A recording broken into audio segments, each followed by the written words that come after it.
ever since my one and only ultrasound at 22 weeks, my baby's been head down, facing my back, in perfect position for delivery, which has been such a wonderful blessing. And I always have been encouraging my little baby to stay put. You're doing great. Just stay where you're at. And Mike and I have had a lot of fun feeling his little buns right around my navel and just kind of, appreciating that he's already in the position for birth. Well, I have to say about the last week or so, I've been feeling a little bit different in my body. And at first I thought it was just this growth spurt of the baby, and this is a really big time that they're gaining weight.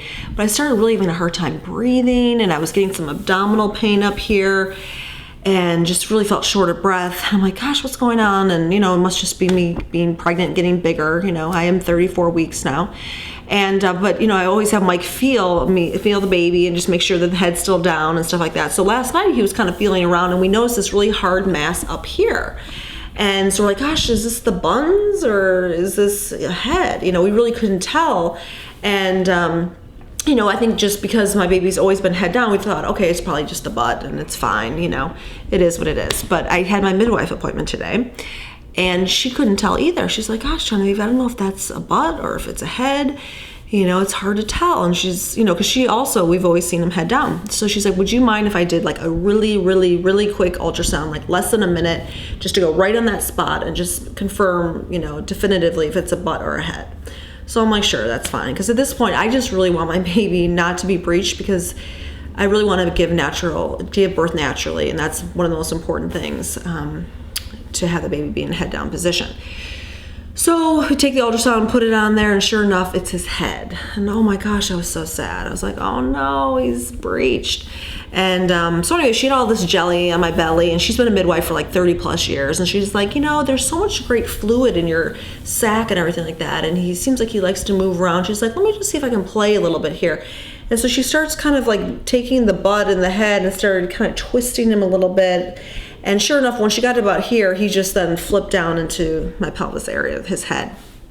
And so then I was like just totally, just stunned that she did that, and the baby cooperated, and oh my gosh, now he's head down, and was just absolutely excited when I left that office. How did it feel when she flipped him? It didn't really hurt. I mean, it was a little bit funky, but it wasn't painful, and it was kind of intense, but it was kind of cool too.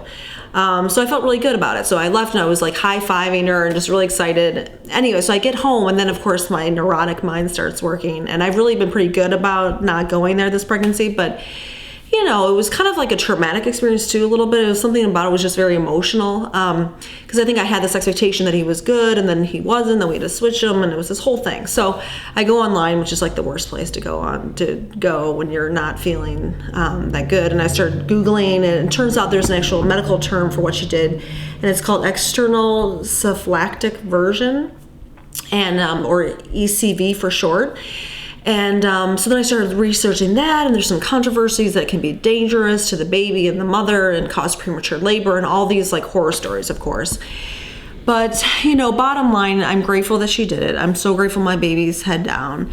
And, I'm still pretty early at 34 weeks, so there's less chances for anything to be damaged or hurt or the cord to be wrapped and that sort of thing. So it was just an emotional day. And I just think the closer I get to birthing this baby, the more attached and the more I love him and just want him and me to have a great birthing experience and have it be as comfortable as possible. So anyways, I just want to share that all with you. Would love to hear any of your stories, with ECV or with breech babies or delivery or turning or flipping or exercises or anything that you've done just to try to have as optimal of a presentation for your baby as you prepare to birth. So thanks for listening, and I'll see you around.